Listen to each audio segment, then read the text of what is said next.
Have no fear, ICOPOD is back with episode 31. I'm Bob Collins Jr. And always with me on a computer screen is Austin Skinner. Austin, what's going on? Hey, Beauty Bob. How are we doing on this fine Sunday afternoon? Well, AJ Fatal, I am doing great. I've worked a bunch of overtime today from my job, and I'm just trying to relax. And I figured, hey, why not do some more work and talk about WWF 93? Yeah, for, roughly the next 4 hours. Yeah, that'll be fine.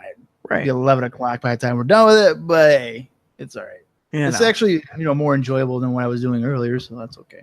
Well, right, and we get paid more for this anyway, so, it's worth it. Yeah, I mean, it's pretty... The job I have, that's like just like a side... That's like spending money. Right.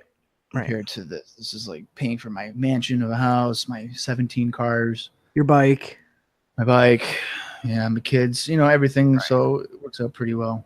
And shout out to Dallas, who is telling me all the things that he would want to do to my website. That is okay. First of all, garbage. First of all, listen, we're okay. WrestlingRecaps.com, by the way, the simplest looking website you'll ever see. All right, let's just set the record straight here for all the fans listening at home or in their car or jacking it or whatever else they're doing right now. Basically, I was giving Bob some shit about the site off air before we turned on here, basically saying that it could be a little bit more. Well, I wasn't saying this. It was a consensus between mutual friends that it could be a little bit more user friendly.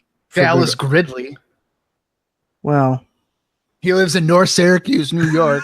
Give him the social security card. If I knew his address, I'd say it. You'd belt it out. But yes, I think it is time that Bob bit the bullet. He's making all that ad revenue. He could splurge a little bit and put some money back into the old process. I think. Bob, what do you think? Are you still with me, Bob? Or have you disappeared like Phantasmo? Let's see. What'd you do? Hang up on me, you dick? I don't know. Has it kept the same stream now? What's that? Has it kept the same thing that you had before? Like, this is all the same recording? Yeah. Okay, because now I'm fucking pissed. And I'm keeping it in there that this fucking thing crashed on me. This has happened before with wrestling 20 years ago with the guys from England. It crashed and I popped right back in. This is bullshit. And it's probably a sign from God saying, hey, yeah, fix your fucking website. So great. Well, I wasn't going to say it, but there you go. It's fucking a horseshit. It fucking crashes on me using Google Chrome, using Google Hangouts. You'd think it'd be perfect. No. I think you got really pissed off and hung up. No, I wish I was being that dramatic and petty that I would do that. I mean, I'm aware. I am so aware of how plain my website is. I've been looking into how to make it more presentable and more I don't know, navigational or something, whatever you want to use. Well, as Bob literally almost chokes himself with the cord on the other end here. Yeah, I'm probably gonna kill myself. Jeez, poor guy. So I have been looking at it. So like Dallas is texting me now, and he'll probably make me feel real bad about myself. Should I ask him like how much it's going to run me, or should I just assume he's going to do it for free? I mean, he'll probably maybe eventually listen to this as I'm literally negotiating on air. As you determine whether or not he's worth your money. Yeah, I mean, if he's going to be like $4,000, I'd be like, yeah, I can't do that. He could be like $40. I'd be like, I don't know. Well, that's on you, man. I'm not part of that negotiation. So I'm gonna text him on a scale of like Bastion Booger money or Virgil money. Bastion Booger money, not Bastion Blogger. Stupid autocorrect, I tell you. Bastion Booger money. Yeah, they knew you meant Bastion Booger. Okay, on a scale of like Bastion Booger money to Hogan in like 96 WCW. 98. He probably made more money now. He's like 98 WCW. Right. How much is this going to cost me? If he gives you an answer, I don't care where we are in this podcast. You better fucking. He's going to tell text me us. back pretty quickly, so I'm assuming he's not doing much. He's gonna give you the Brock figure. Oh my god, he'll be like, "What's the downside guarantee of a WWF contract in like '99?" I'll do like, 3 pages for $1 million. I'll do $100,000. Rest is yours. You figure it out. If he types back free of charge because I'm a great friend, that'd be great. I got the bubble up right now. So. Well, something tells me if he's waiting to type, then we're talking moolah, baby, and I ain't talking fabulous moolah. There's nothing wrong with her. He's like waiting a while now. It's just showing that it's typing. He's doing the math. He's getting the calculations already. He's probably gonna be like, "All right, man. This is what he's gonna do. He's gonna be like, you got like 12 pages. I'll do $10 a page, $120." I'm like, make it $2. $2 a page. Yeah, it's set. $20. Or if like maybe if he gives you an amount, I'm like, I want it done by Tuesday evening. Yeah, I need it done by the next time we record. Yeah. I already told him I want him to clean up the ICOPOD logo a little bit. Listen, we can't be his only source of income. No, I told him I would probably give him some money. Okay. Because ours is, I mean, it's good. It's good, but I used about 4 bootleg programs to do it. So, I mean, for a mom and pop podcast, we're doing pretty well. I crash out on us and we have to record a whole episode. I'm gonna fucking keep it in there. Oh my god, here we go. Lay it on us. He goes, ha ha ha, loving that comparison. I'm sure we can work something out. That's not good. I would really like to help create a logo for you and make wrestling recaps an actual brand. The website stuff will just be some cleanup, I'm thinking. A brand? Do I want to be a brand? Do I want to be the Vince Russo brand? Well, put it this way, Bob. If you want to make Hogan 98 money, you're going to have to make the moves. Oh, speaking of ad revenue, are you still doing that on the site? Yeah, and because I'm literally because I've used wrestling pictures. Oh, yeah. Okay. It's a joke how much I make. It's not even worth mentioning. Like peanuts? It's a joke. Yeah. It's ridiculous. And I contacted them about it because I was like, before it was at a point where I was like, I could maybe get Netflix for free. It would like equate to that, like Netflix and something else for free for them. Right. And now it's like I can maybe get a soda from the vending machine for free. And then I contacted them. I'm like, what's going on with this? This is ridiculous. Right. Like my views are going up and now I'm getting nothing. I'm like, well, we changed our policy. We changed our ad revenue sharing or whatever. Right. And they had contacted me before about how some of the pictures I was using were, promoting violence. And it was literally Shawn Michaels putting a headlock on somebody. I'm like, are you fucking kidding me? My website is not endorsing any of it. It's like a historical website. Like if you have a website about war and a guy's shooting another guy, are you going to be like, oh, hey, you're promoting war? Right. So I sent that to them. And about, 8 hours later, they're like, oh, we did a review and we've decided that you're not promoting violence. Like, no fucking shit. Like what? Well, people are idiots. Just like when you were posting chapters of the Sunny Book and they flagged you for pornography. And that's still the case. Yeah. At work, I'll try to go, if I go on my website, any part of my website, even the dashboard where it's, not publishing anything, it still comes up as pornography. That's awesome. It is incredible. I can't believe that this is my fucking life. So, I guess I kind of went on a tangent there for a while. Well, the people got to know. People got to know about our lives and the negotiation here with myself in Dallas. That's right. I'm going to say, just give me a damn figure. Figure 4 leg lock. I wonder if he's going to think I'm actually pissed, but I'm just saying, just give me a damn figure, man. I need to know. Just help me out. Whatever. Just whatever. Do it. Okay. Okay. So we are sitting here to do the July 26th edition of Raw. Mm-hmm. And the next week, which we've already watched as well, is August 2nd. Now, Austin, yesterday, he said, I don't know. Oh, my God, dude. Just fucking, he doesn't want to give me a high number. He doesn't know how to negotiate. Well, all right. So put him aside. If he gives you a number, belt it out. If not, we'll get to it. We'll get there. And he said, I don't know. Well, I'm just going to say that I'm done. I'm done talking for now.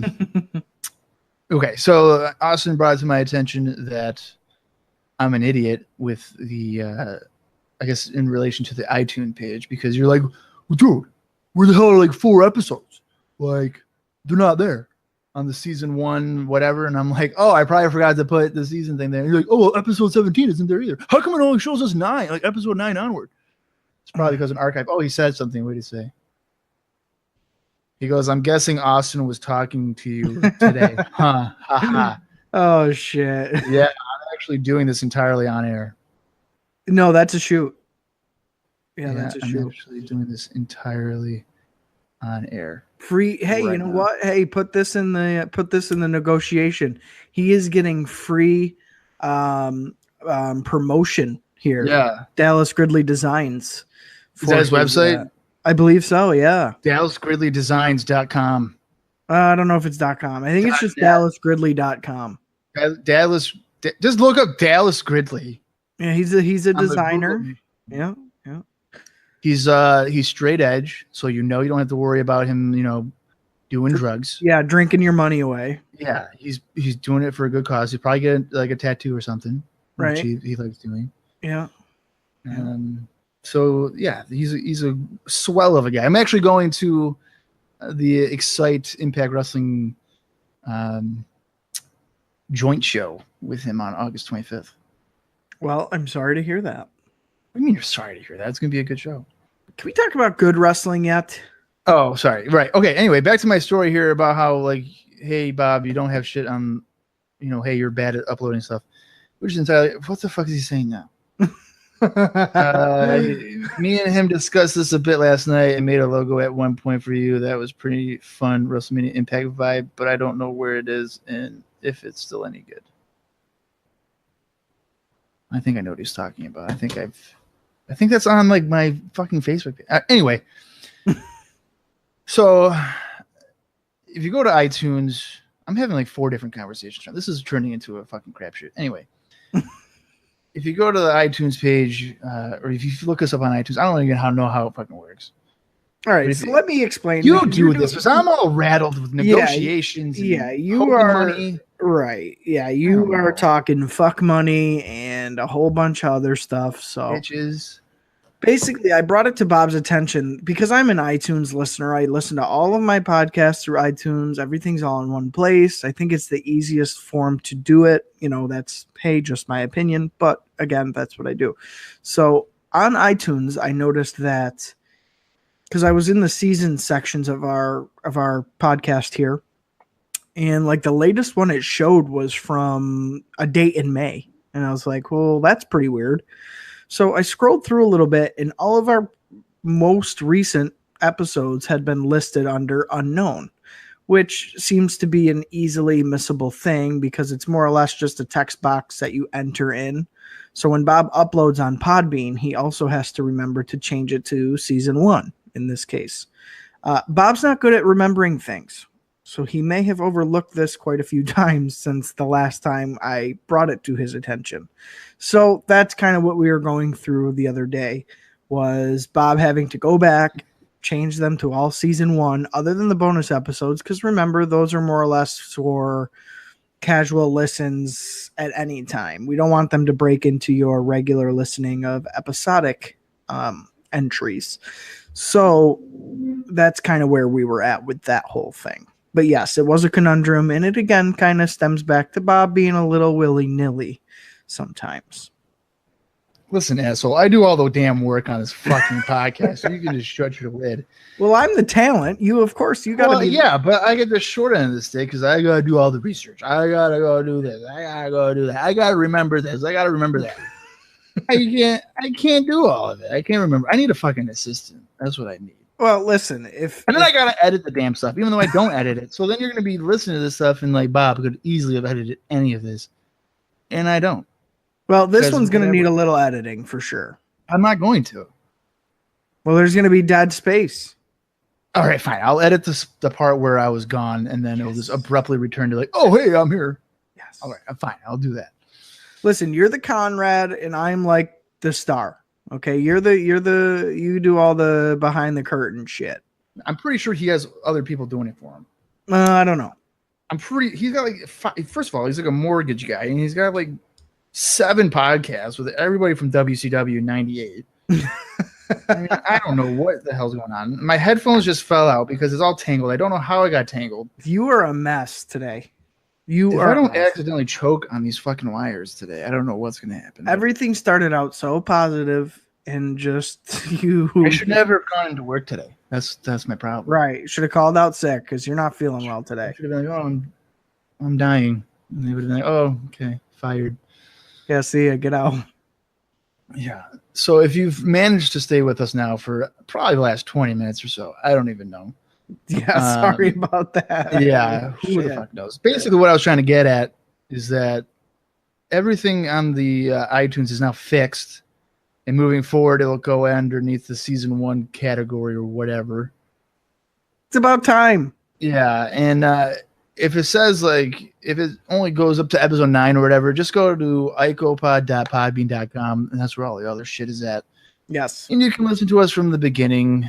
I don't know why they don't have all of them on iTunes or why they do that, or, why they archive them or whatever. I don't know. But if this is your first time listening to it, head over there. We have, at this point, 30 other episodes. Austin's laughing off the air for some reason. I don't know why.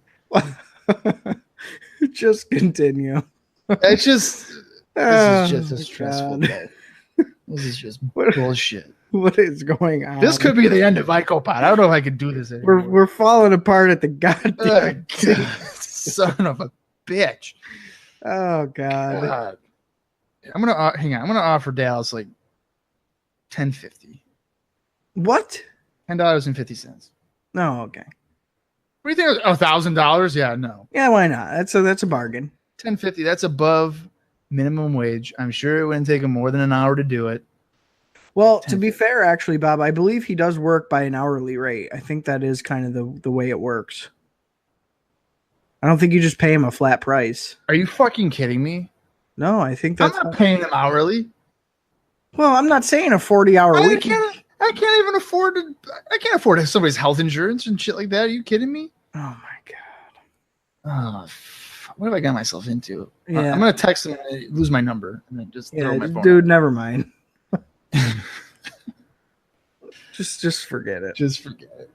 No one goes to wrestlingrecaps.com anyway. No one. Right. Only like more than 1 million people. It's started it. Yeah, that's fine.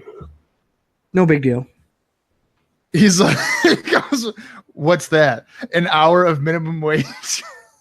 That's what you wrote? That's what he said. I said $10.50. What's that? An hour of minimum wage? Oh my God. Here we go. I just have to apologize up front, folks. I don't know, Dallas. I don't know what's going on here today. I don't even know if we're going to talk about wrestling today. Who knows? Let's get into some observer notes for episode 31 of ICOPOD. You ready for this, Dallas? Or not? You're not Dallas. You're Austin. Oh my God. He doesn't even know who I am. What is happening? What is happening? Listen, Bruce. Just tell me you remember. Here we go. So, Bob Backlund has been doing jobs for Bastion Booger all over the Northeast, and that's likely a sign that he's wrapping up soon. So am I. Yeah, you're amazing. So there's a person who's waiting to meet. Oh, that's a dating website. Okay, so Bob Backlund's probably wrapping up here. There's some expectation here that there will be a lot of fresh faces coming to the scene soon. So in the next couple of weeks, I think a lot of different people will be on the rosters, and we'll be just thrilled to see them. I'm still really rattled with what's going on. Yeah, see, if you had done any of the fucking research, I could be like, take a minute here to regroup and whatever and be fine. But no, I have to try to power through all this shit. Fucking bull. Great. So now it's my fault that Dallas won't give you a straight price on rebranding your website. Yeah, What have we become here, Bob? What have I we don't know. become? But now he's asking me how ICOPOD's going, and this is the end. That's what I'm going to tell him. This is the final episode. This is. Actually, you know what? Call him. Call him and tell him that he's ruining our podcast. I'm not going to call him because now I'll be on here for an hour and a half before we get to anything else. All right, then put him on mute and let's get through this shit. He said, "No, it's not. Yes, it is." Okay. So in case you're lost, just like I am, yeah, Bob Backlund's been doing jobs for Bashing Booger all over the Northeast. Probably means he's wrapping up soon. And then there's expectation that a bunch of new people are coming into the promotion. More on that, I think, next week. As it pertains to the last 2 episodes of Raw, the 7-12 Raw, which I believe was the Crush Yokozuna Showdown, got a 2.7. And then last week's episode that saw Shawn Michaels against Jannetty and other various things going on there got a 2.9. They just can't break that 3.0.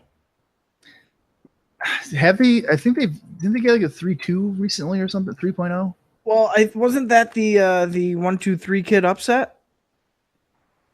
I don't think they have since then. Yeah, you're right. Yeah, it's been hovering over the 2.7 to 2.9. It seems like most weeks. Right. That's all I have for observer notes, as I am proving to be just a remarkable human being by pulling through everything that's happened to me today.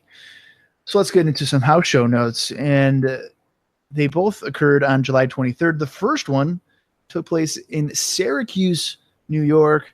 Heyo. At the MacArthur Stadium, which would now be Alliance Bank now, or did they change it again? I thought it was NBT. You're probably right. To me, it's going to be always be PNC Stadium, but that's all right. It's a baseball field. Yeah, baseball fields. Go Chiefs, go. All right. Soon it'll be the Mets. So go Mets, go. I guess about 5,000 people arrived for the show, and the 5,000, if you're wondering, compared to baseball, I think that's what the baseball team gets all year. So just record numbers at MacArthur Stadium that day.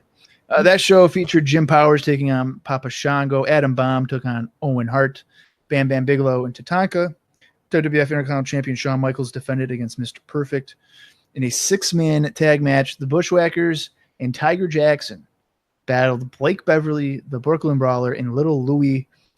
Doink the Clown met Tito Santana, and in the main event, Randy Savage took on Mr. Hughes. What would you think about that? Oh, very interesting. It's kind of a weird card. A lot of not necessarily marquee names on that show. You said one of the matches was Owen Adam Bomb. Yep. I probably would have visually been masturbating during that match. Just right there in the hard plastic seats. And then you would forget that you weren't visually masturbating. You're literally masturbating in the crowd. Yeah. That seems how that would probably play out. Other than that, Savage Hughes for the main event's very interesting. Probably was a decent little match. 6-man tag sounds god awful. And you might as well kill that with fire. As far as everything else, I mean, I'd say pretty substandard at best for a house show. But it probably would have been cool to see it at the little baseball stadium. So I probably would have went, but nothing. I wouldn't have dropped a cool $100 bill on that one. No, I mean, Adam Bomb, Owen Hart looks like it's pretty solid. Bigelow, Tatanka, Michael's perfect. And, Savage Hughes probably isn't the worst thing ever. Right. But yeah, that 6-man tag match looks like it'd be pretty dreadful. So I wouldn't really want to venture to see that. That would be like I'll go wait in the line to get food or something. The popcorn match, yeah. Yeah, but I think I'd check it out. Mainly, I mean, I am a Savage Mark, so. Now, would you buy one of the boiled hot dogs that the stadium sells for $1? The only time you do that is that you start getting them after the 3rd inning.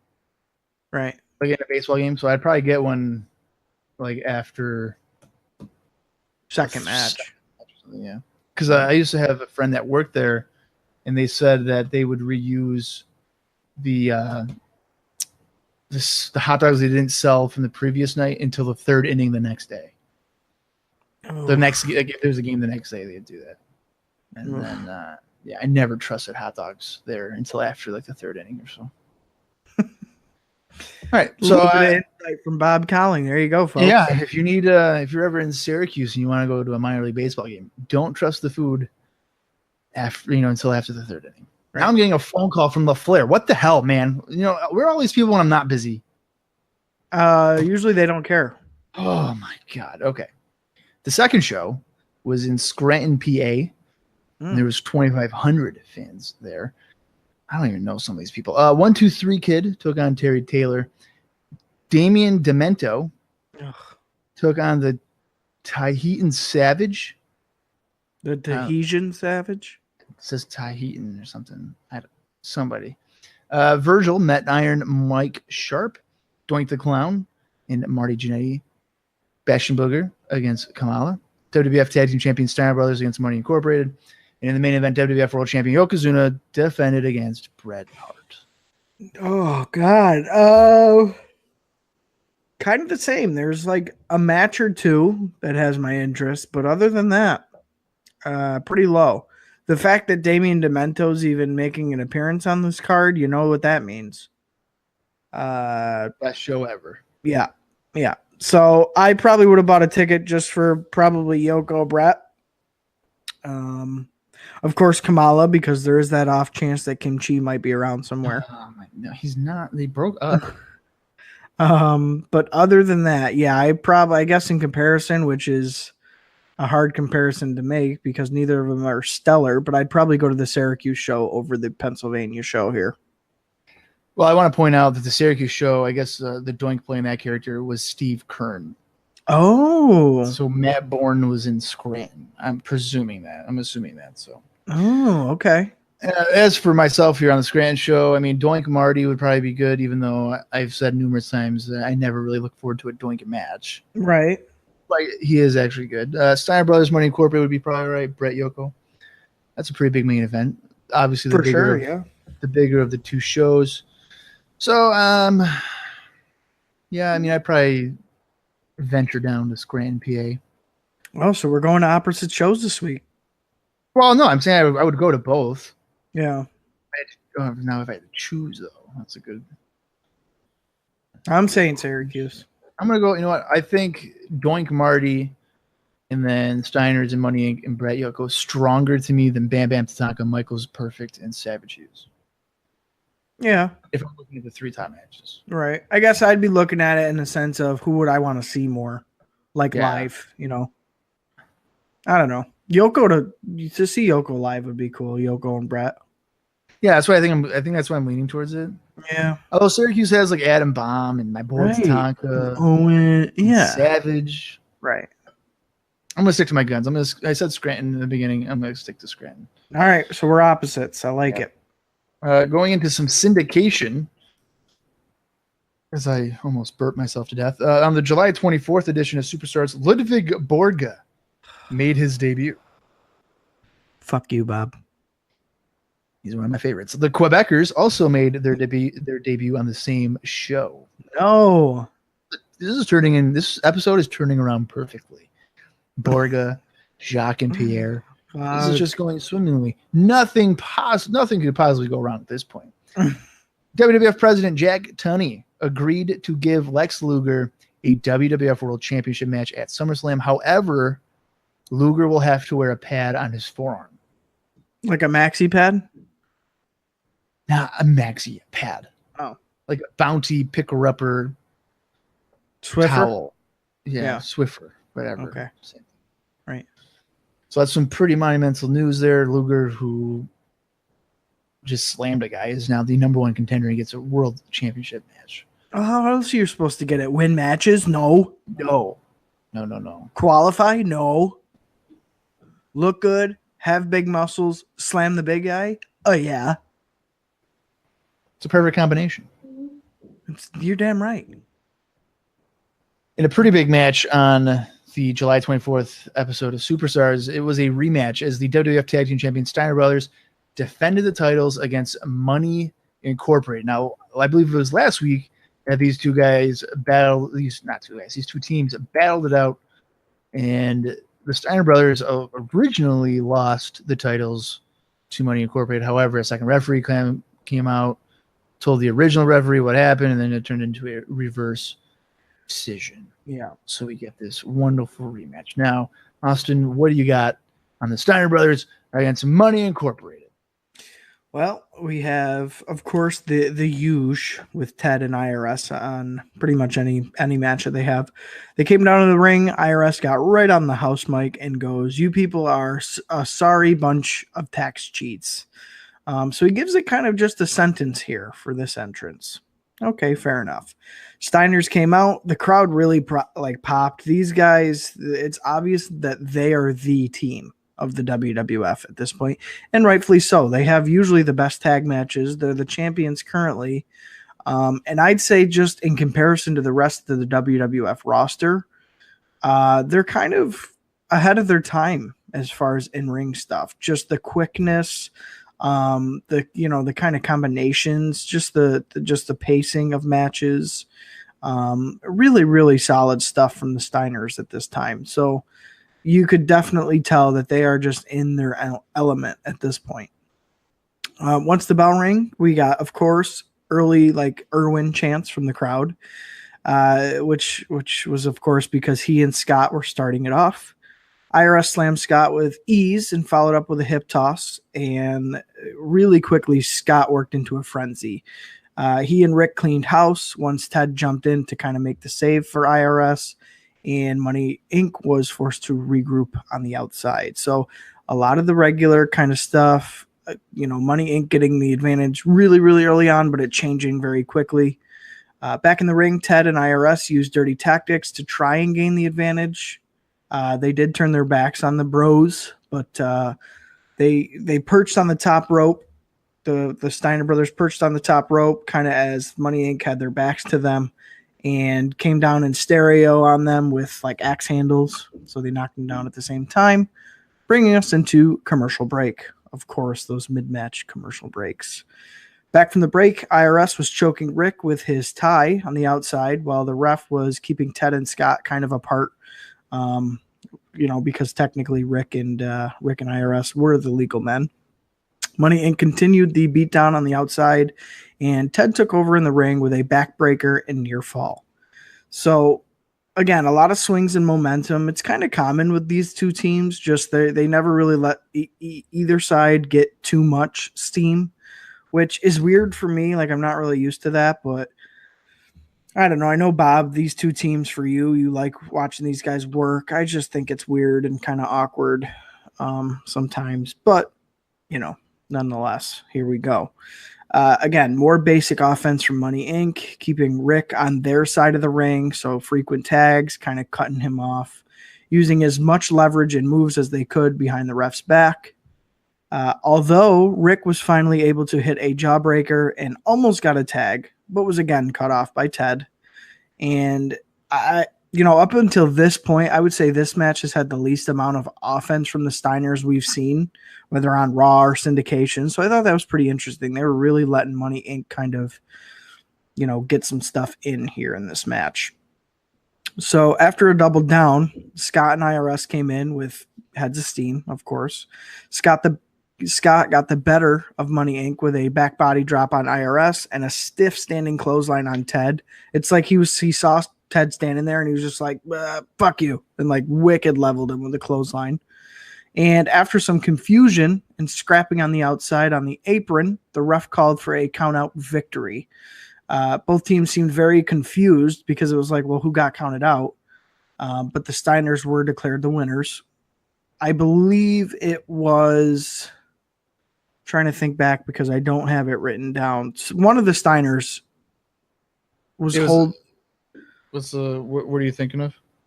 I want to say, wasn't one of the Steiners were outside the ring with IRS? Yeah, it was IRS and Scott, and they were on the apron. Right. When IRS attempted a suplex back in the ring, he had sent Scott into the post, and he was about to get in, and then they both were on the apron, and I guess on the suplex attempt, Scott kind of fell into the ring. And they returned into the ring first. Right. So it was confusing because they were both on the apron. And like I said, that's like, okay, well, who got counted out? But yeah, I think, that you're right, because Scott kind of like rolled into the ring off of the suplex and was like just in the ring. So really weird ending. Like I said, you could tell, I feel like even they were kind of confused. I don't know whether or not that was the finished spot or they had to come up with that on the fly or like what. But, in all, I thought it was a pretty slow match. Especially with, Money Inc. leading most of it. I thought there wasn't much to see here, and I was really hoping that this was the last title opportunity for Money Inc. Just because I'm over them versus the Steiner brothers. There's so many other good tag teams now at this point that the titles could be, vied for with, and I don't know. I think Money Inc. has kind of outstayed its welcome in 1993 at this point. Well, I enjoyed it. Of course you did. Of course I did. I thought it was a good match. I thought what they were doing was pretty good. I like that neither team had long, or it didn't seem like they had a long, substantial offense. I like how it's, you can't. I hate matches where you sit there and Ted DiBiase is going to work over Rick Steiner for 6 minutes. Well, no, I get that, but it's every match between these guys. Well, that's good. I mean, it's competitive. Yeah. Neither team has the upper edge. Like, you never know what's going to happen. No, now the finish I don't necessarily like. No, I hate because it. The fluke win it kind of comes across like a fluke win. Yeah. It doesn't really solve anything for the Steiner brothers. Steiner brothers should be beating the Money Incorporated. Right. At the end of the day, they're obviously the younger, better team. Right. And just the Money Incorporated in there with them. You're right. It's past their time. However, I don't want to spoil much for you, but this will not be the last time that we see Money Incorporated and Steiner brothers in a match. Shit. So don't you worry. But overall, I thought it was fine. It was good. I've seen worse from superstars. Yeah. Oh yeah. Yeah, so, for sure. For sure. Moving on to the July 25th edition of Wrestling Challenge. Well Done, which is Timothy Well and Stephen Dunn. They made their debut on 7/25 on Wrestling Challenge. Also on Wrestling Challenge, Jerry Lawler battled Owen Hart. Obviously a continuation of the feud here with Bret. Now, prior to the match starting, Lawler gives Owen the chance to save himself from being embarrassed and will allow him to leave the ring. All he has to do is kiss his feet because he's the real king of the WWF. Mm-hmm. Now, Owen, being the good little brother that he is, he gets down on both his knees and kisses Lawler's feet. Oh, no, he doesn't. He instead responds with a slap to Lawler's face, and Lawler just cannot believe that he would do that. So Owen just does it again. It's not a mirage. It's not, fake. He slaps him. Owen backdrops Lawler coming out of the corner, and then Lawler crawls to the opposite corner quickly, which I've always thought was pretty funny. This guy talks a lot of shit, and then something happens to him, and he just quickly crawls out of the way. Like, don't hurt me, man. Yeah, yeah. And you know what, too? Really quick before you fucking gloss over it here, Bob. I'm sorry. Not only did Owen slap King, he spit on his boots instead of kissing him. Oh, I wasn't paying attention to that. Yeah, Owen spits on King's boots. Well, I've said it before on this podcast. I don't like quitters, and that also is in relation to my dating life. I don't like people who quit in various aspects of life. So to me, spitting is quitting, so you don't do it. Oh, my God. Thanks for that. Thanks. NC-17, baby. So after the quickly crawling away by Lawler, he rolls to the floor and regroups and taunts some fans. Now he returns to the ring and gets punched by Owen several times. And Owen at this point gets the fans to chant Burger King because that's just the cheapest way of getting heat these days on Jerry Lawler. Owen hammers away on Lawler again and then hits a drop kick to take him down. Lawler again crawls to the corner and this time hides behind the referee. Lawler is reaching into his tights, but it doesn't appear that he pulls anything out, which, judging by Brian Christopher, he's been known not to pull out. So. Well, that could have been a lot worse than what it was. Holy shit. I was waiting in anticipation for that one. I could have gone really bad with it. Oh, God. Man.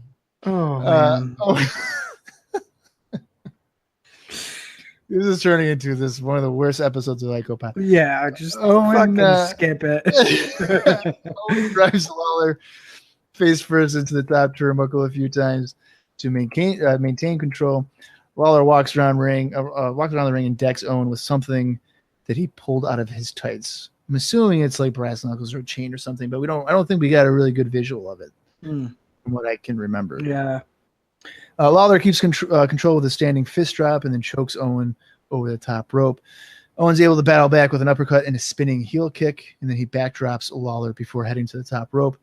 Owen hits a missile dropkick, managing a near fall. Owen uppercuts Lawler in the corner, but at this point he hits the ring post shoulder first after missing like a running spear attempt, that usual spot. At this point, Lawler spikes Owen with a pile driver and wins the match. I do have it noted here that Lawler used a handful of tights, and I believe the commentators also made note of that. After the match, Lawler says that he hopes that Bret Hart was watching and Owen knows who the real king truly is. Austin, what do you got? I'm gonna break your heart again here, Bob. Who loved it? Just with like the stalling and the pandering and just the moseying around the ring. I'm sorry. 1993, Lawler bores me to tears. And you know what? It's too bad too, but I could tell that Owen was really looking to tear down the house.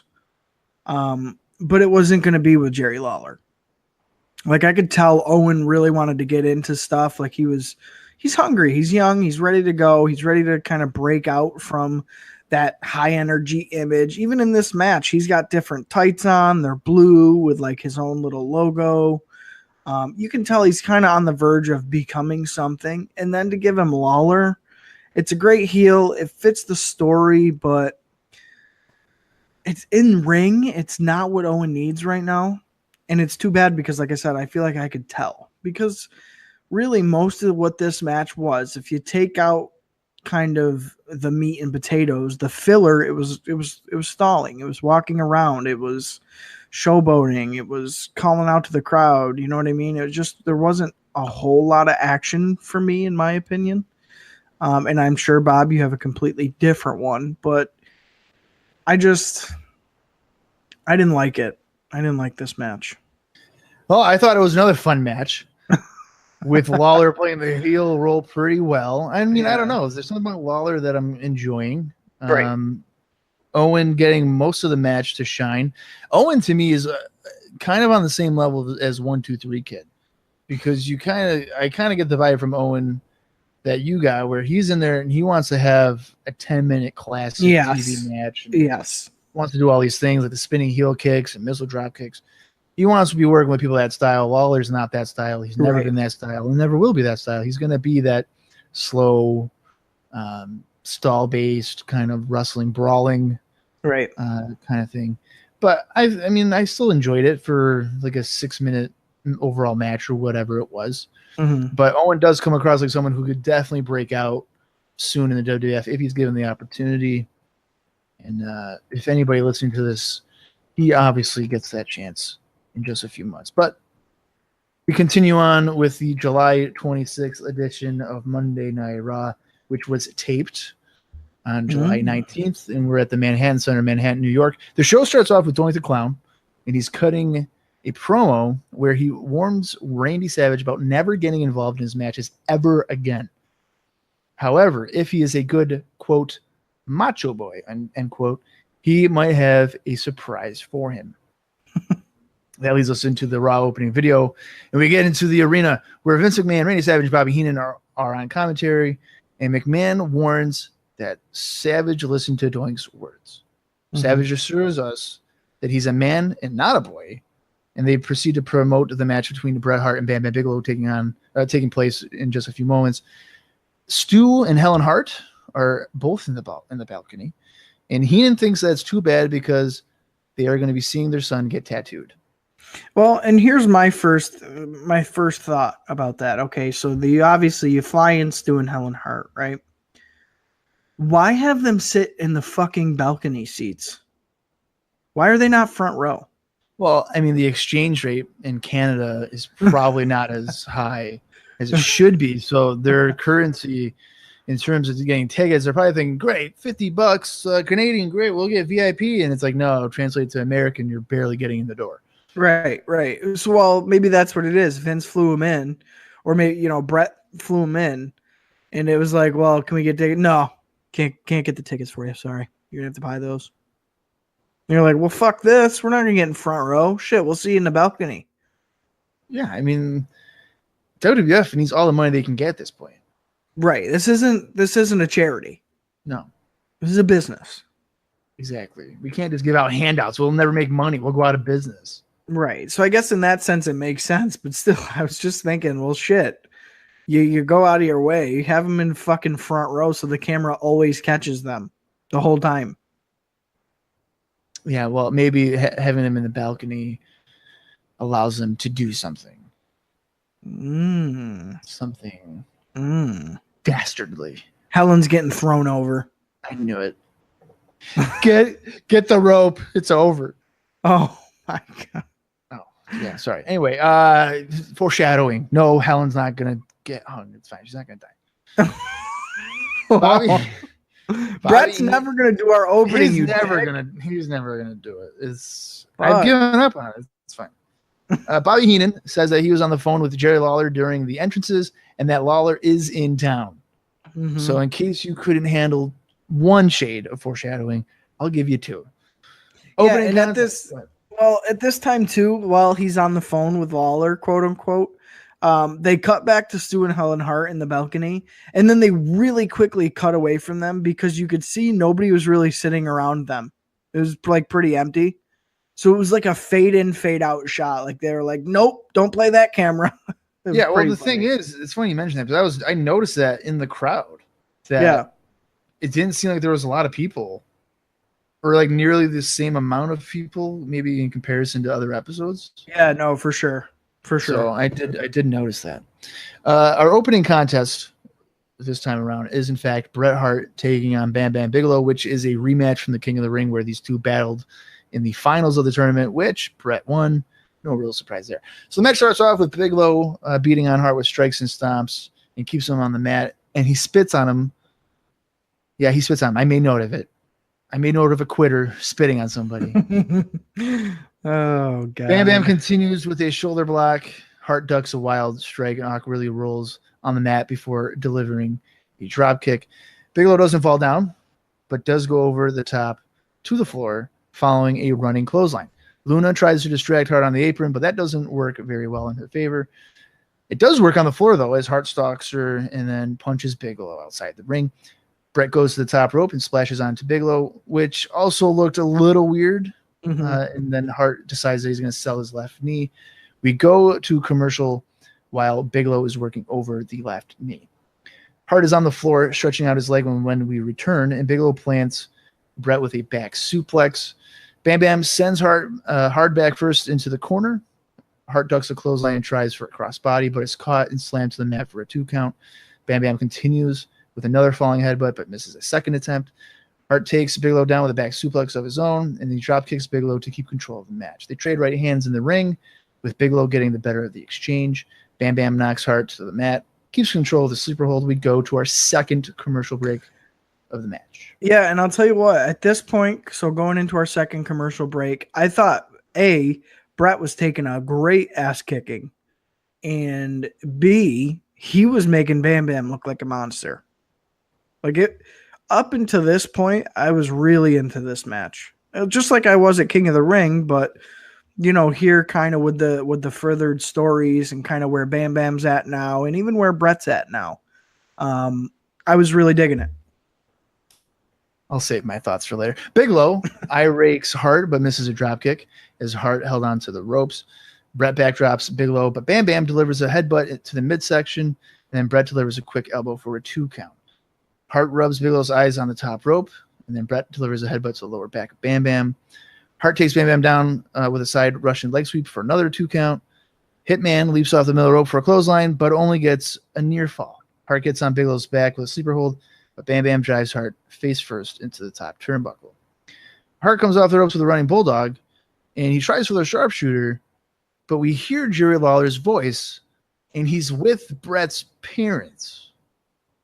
Stu wants to know where Lawler was when Bret won King of the Ring. Now, if Stu had watched the pay-per-view, Lawler was in fact there. He just wasn't like at ringside or anything. He was certainly there. I'm assuming Stu doesn't know what the fuck's going on. Bret tries to leave through the crowd, seemingly to either save Stu and Helen or just run out of embarrassment. Who the hell knows? But Bigelow cuts him off and drives him back first into the post. Helen has 12 kids and says that Lawler's mother has 0. Now, if you do the math on that, that means Jerry Lawler doesn't exist because she has at least 1, which would be Lawler. So I don't know who the fuck is writing promos for the Hart family because they're certainly not doing a good job. Stu says that Lawler is a self-appointed King of the Ring. Lawler suggests that Stu put his fake teeth in backwards and eat himself to death. Yeah, you know what, too? And Lawler went on to say, too, that the Harts have produced more tragedies than Shakespeare.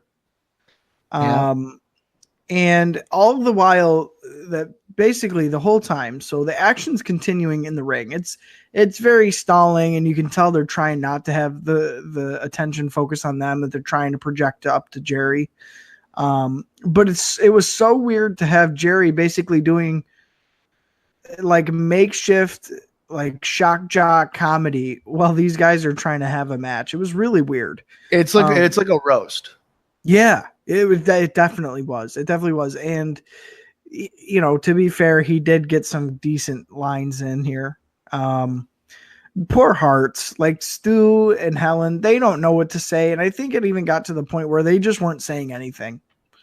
But yes, please continue, Bob. Well, Helen thinks that Lawler should keep his mouth shut and wrestle. Now, that's a great line. Unfortunately, Lawler's is not wrestling.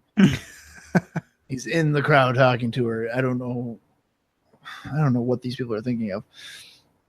Back in the ring, Hart is continuing to be worked over while Lawler insults Hart and his parents, as you mentioned there, Austin. Helen shoves Lawler and seemingly she has had enough. Yeah. Bigelow slams Hart, followed by a senton splash back in the ring. Bigelow misses another senton splash, and then Bret continues to hammer away on him, comes off the ropes with a few clotheslines to drop the big man. Hart plants Bigelow with a DDT, and at this point, he leaves the ring and is able to go through the crowd to go after Lawler. Conveniently, as Hart gets counted out, Lawler is continuing to talk to Stu and Helen, but is leaving conveniently as Bret is making his way. As the camera kind of follows Bret, he gets up there. Lawler's already gone, and he actually goes down like a few steps, I think, and just isn't able to catch Lawler before going back to his parents and checks up on them. Right. And you know what? Kind of towards the end where we were, going into the finish of the match and wrapping up, I was like, holy shit, somebody take that friggin' microphone away from King. Because it started to annoy me. Because you could tell he had used up all his good lines. You could tell the Harts really had nothing else to say to him. And he was just like trying to stretch it as much as he could. Yeah, I was really sick of it. And I guess Bret was too, because he headed his ass right up there. But I think that led us kind of, once he got up there to do all that, and then he's like comforting Stu and Helen, we, I believe, go into our ICOPro ad of the episode. Well, yeah, but we got to share our thoughts on the match. Well, yeah, I was ending the segment, Bob. Oh, okay. Well, what'd you think of the match? I think all in all things considered, I did enjoy it. I think Bret brings out the best in Bam Bam. And Bam Bam's a hell of an opponent for Bret because I think he works best working from underneath, of course, against bigger guys, more established guys, that old chestnut. Yeah, I enjoyed it. I thought it was a good opening. Again, we're moving story along, even though I still really to this point have no interest in Bret versus Lawler. Especially after seeing that Owen match. I was just 93, man. I'm not a fan of Jerry Lawler. I don't know what it is. I think what kills it for me, because again, he does get good lines in. He is funny at times. He's really annoying at times, but that's the point. I think it's just the in-ring stuff that kills it. And it's like 93, almost with like Money Inc. I'm expecting to be, wowed at this point. And I think some guys are there. A lot of guys aren't. And maybe that's just because I'm a spoiled, 2018 watcher. But yeah, he falls into one of those categories where at this time I'm not enjoying his in-ring stuff. So I did, for what the match was, even with like the distraction and the finish, at least it was a different way to do it. So yeah, I liked it. I feel like this is the first episode where we're like almost disagreeing on everything. You didn't like it? It was okay. It felt very clunky to me. Yeah. Like they were off. Their chemistry wasn't as good as King of the Ring. Right. And personally, I thought the highlight was Lawler and everything that he was doing to the Harts in the crowd. I thought it really drove the feud with Bret. Makes it more personal. Yeah. Gives more of a reason for me to want to see Lawler get his ass kicked to go along with the King of the Ring attack. Right. And well, that's the thing too. Lawler's doing most of the heavy lifting in this feud, which is weird. Yeah. He, from the heel in this regard being Lawler, he is definitely carrying the interaction and the heat. Yeah, I think that's an understatement. But yeah, the action to me wasn't all that great, and I would probably consider it a disappointment for me. I was expecting something much, better, much better, and it just wasn't there. Like I noted when I was reading it about like Hart awkwardly rolling on the floor on the mat there after a move, and the timing just didn't seem like it was. Just wasn't there. For whatever reason. Yeah, and is it, is it me or is Bret selling a leg every match? Yeah. Like he throughout his career, Bret's go-to sell is his leg. Like he limps and holds his leg, you know what I mean? It's funny you mention that because as I was watching it and he was selling his leg, I did think about that. And it wasn't just about Bret, it was about any match ever. Yeah. Any competitive match, it's always, let's work over the knee. Let's work over the shoulder. Mm-hmm. Mm-hmm. At some point, these people should be coming out in casts or like tape, like all over their body. Right. Instead, they just forget about it and then like they're magically healed. Well, even case in point. Although Diamond Dallas Page though did have taped up ribs for like 6 years straight. Yeah, that's true. But case in point here with Bret, so he hurts his knee jumping off the ropes, right, quote unquote. Yeah. And then is able to run up and down a flight of stairs seemingly with no issue. So. It's a magical healing power. Right. He's a Hart. He's fine. That's right. He's the type of guy that could ride a bike and like not have a stroke. Wow. That's fucked up. Oh, God. Coming out of that match, we get an ICOPRO ad with Lex Luger and a WWF figures ad. Now, Austin wanted me to insert these ads into the show. Unfortunately, I don't know how to do that because I can't break apart the audio. Fuck. So if you know how to do it, shoot me an email and like educate me because like I went to college for this and I can't figure it out. I thought it was cool, but yeah, I mean, if I ever figure it out, I will do it. But as of right now, it's a no. Don't know how to do it. SummerSlam 93 report with Mean Gene is up next, and we are told that WWF World Champion Yokozuna will defend against Lex Luger, which we learned in the syndication news. They are still using pictures though of narcissist Lex Luger. Yes. Which I thought was kind of weird. Right. Can't update that. Had plenty of time to update it. It's like the same cutout that they're using for the match cards. Yeah. Like the match graphic. Yeah, it's narcissist Lex Luger. There's no updated. Maybe they're saving his attire as like a surprise. Like, what's he gonna wear? No, yeah. I didn't think of that. What do you think? He's probably gonna wear like something simple like red, white, and blue, right? That's gotta be the I would imagine so. I mean, yeah, I guess.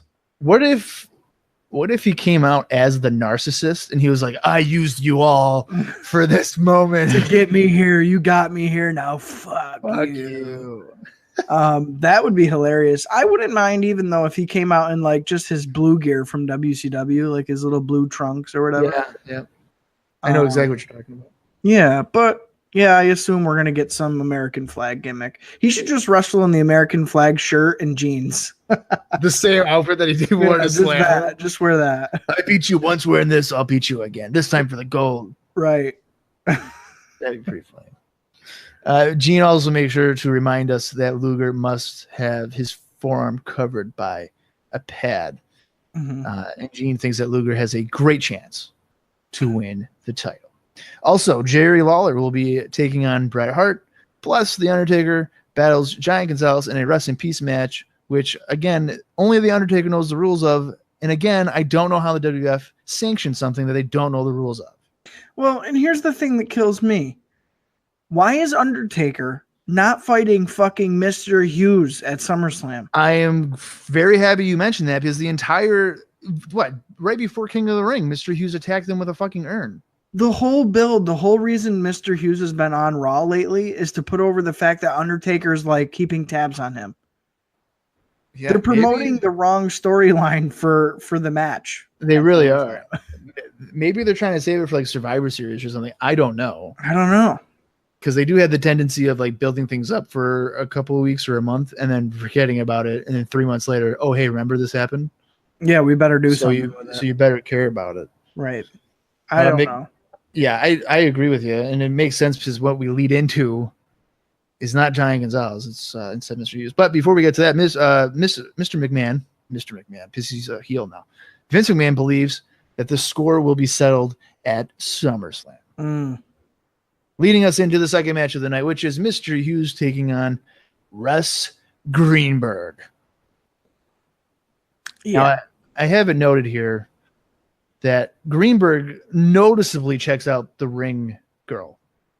Oh, yeah. Yeah, and I think doesn't he even like mumble something to her and she's just not even looking at him? I'm pretty sure. Yeah, it's like he doesn't realize that he's going to get his ass kicked. And that's not very impressive like towards a girl, let alone the Raw ring girl, who was rather attractive.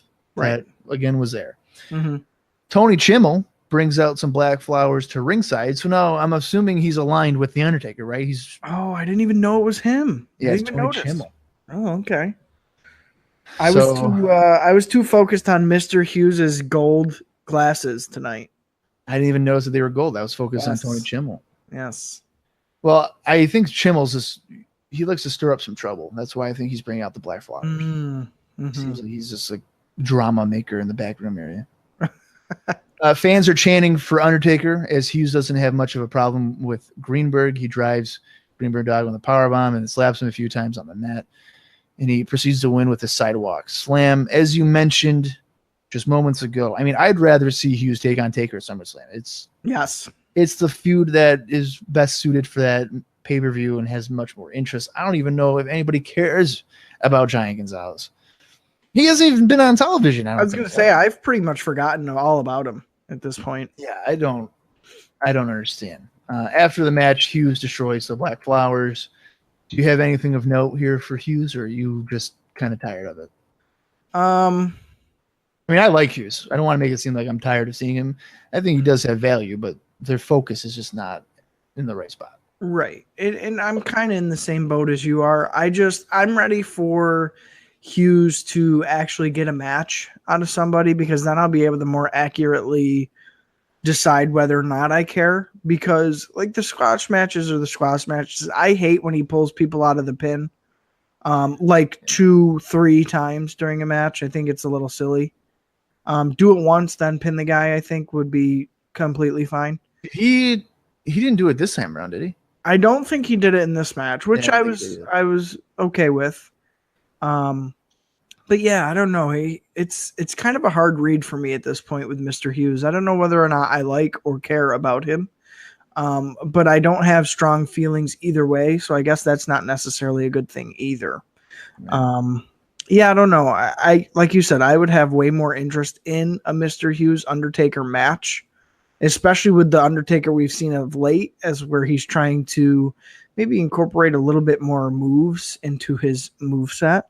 I think with a guy like Mr. Hughes, you have much more opportunity than a guy with, Giant Gonzalez, who basically doesn't know how to wrestle. So yeah, that's kind of where I'm at with it. It's unfortunate, and I don't think it makes much sense. And I have to imagine Mr. Hughes was probably a little bit frustrated too. Like what's going on? Yeah, I mean, I don't know how much longer he sticks around, and I wonder if that plays a part in it. Like, how come I'm not on SummerSlam? How come I'm not getting that payday? Right. I really wonder if that plays a part into it. Yeah. Coming out of that, we get a video to promote the WrestleMania the album, and it is available for sale tomorrow. Mm-hmm. Now, throughout the video, they show various guys, wrestlers. Tiny Tim was given a new ukulele because Jerry Lawler crushed his in his dreams and pretty much anything he's ever lived for. So there's some positivity in the WWF. Yeah. Getting a new ukulele. Right. Well, and they even say too here that the WrestleMania album was announced available, I think at Kmart first. Yes, Kmart was mentioned. Yep. Yeah. So WWF superstars would be on hand along with RCA representatives. So I think it's pretty funny that for some reason.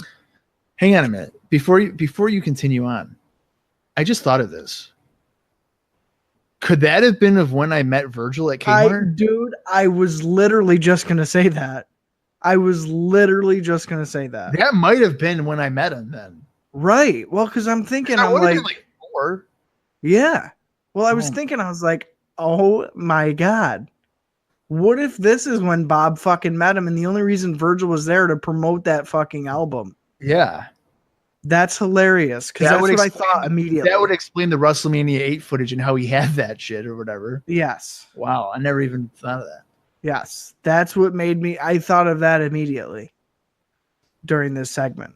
Wow. So it's funny that I was still in Massachusetts though. So he must have been in Massachusetts. Oh yeah. I don't know. That's weird. But yes, that's where I was going with that I bet you this is why you met fucking Virgil at Kmart. It has to be. I mean, yeah. We'll just go with that. Maybe my timeline was off and when I thought I met him. Coming out of that, we go to our third match of the evening. It's the Smoking Guns taking on Dwayne Gill and Glenn Ruth, the future Gilbert and Headbanger Thrasher. Mm-hmm. Austin, what do you got on this one, buddy, old pal? Well, I'll tell you what, Bob, you'd be like proud of me because it's getting to the point where I can watch these matches and without even the match graphics, I know who these enhancement guys are. Because they use so many of the same guys. Yeah. Yeah. So it's funny because I remember it kind of at the beginning of the podcast. It's like, who the fuck is this and who does he become? Well, now it's to the point where it's like, oh, okay, I know who these guys are. So it's pretty funny. Yeah. But going right into the action here, Gil and Billy Gunn were the ones to start it off. And Billy was just kind of stumbling around the ring. Just his offense. He's always kind of done that. He's a very unorthodox wrestler, I'd say. So we got a little bit of that here. The Guns really put it on Dwayne Gill, who ended up being pretty much worked over pretty well. Of course, expected in the beginning here. Vince said, throwing it to the commentator's table, Vince said that the word in the locker room was that Helen was in the back very distraught due to the actions of King. And Bobby said that's not why. It's because the hotel she's staying at called in and demanded their shower curtain back. And Vince is like, well, what do you mean? Bobby goes, it's the same one she's wearing as a dress tonight. And I was like, oh, dear God. So Bobby's classic, rundown of the Hearts is in full effect here. So the thing is, though, they say that about Helen, but she looked like she was okay. Yeah. In the arena. Yeah. So I don't know if they gave her the directive of being more distraught and she just didn't portray it very well, or if they just thought that we should not look like, because I feel like maybe if they didn't, it made the Hearts look like, oh, hey, we're tough. Yeah. So it might take away from Lawler being the jackass that he is or whatever. So they might have tried to soften it a little bit, Yeah, no, you're probably right. That's what I would assume it was. But I thought that was interesting that they made mention of that here on commentary. Back in the ring, Billy was visually calling spots and kept firing his finger guns. And all I can think of when he's doing that is Shooter McGavin from fucking Oh my god, yeah. the Adam Sandler movie. Fucking what's Happy it called? Gilmore. Yeah, Happy Gilmore. That's all I can think of when he's doing that. Bart, on the other hand, still has no personality. I'm so bad. I'm picturing Shooter McGavin. It's like That's what he does. No, you're right. Yeah. Shooter. That's what he does. But yeah, Bart still has no personality. He's usually the one to get tagged in and beat up. So I thought that was pretty funny. That's kind of the direction they're going in here. I want Bart to turn on Billy. Like I want Bart to be the heel and turn on Billy Gunn. Well, Billy would certainly be the more sympathetic. Yeah, and I had that in my mind too at this time, which is bad because they just came on TV as a team. So yeah, and we have to deal with it for like 3 years. So. Yeah. So speaking of Bart, once he was tagged in, he had a standing pile driver for the win, and the team celebrated. There really wasn't too much. I mean, it was a decent showing for the Guns. Whoa. What? Are you totally overshadowing the fact that they did the backdrop into the pile driver? What? Yeah. No. Yeah, Billy plants Ruth with a power slam and then tags in Bart, and the Guns hit the backdrop into the pile driver spot. How the fuck did I miss that and not even make a note of it? Yeah, Ruth takes the spot, and I was like, oh shit. I'm glad that that's fucking back because the other finisher was so fucking stupid. Oh my god, I didn't realize. I can't believe this. Well, so they what? They don't win with it then? Yeah, they did. Why do I have here? They won with the backdrop into the pile driver. Literally, I have written down Bart hit a standing pile driver for the win. Yeah, it is standing after Billy does the backdrop. How did I fucking miss that? I don't know, but it happened. I made sure to make note. I remember I was watching and I was like, I wonder if they do it, and then they fucking did. Oh my god! Well, that sucks because I definitely missed that. I don't know how. Yeah. Okay. Well, fuck yeah, then. Good. Fucking good.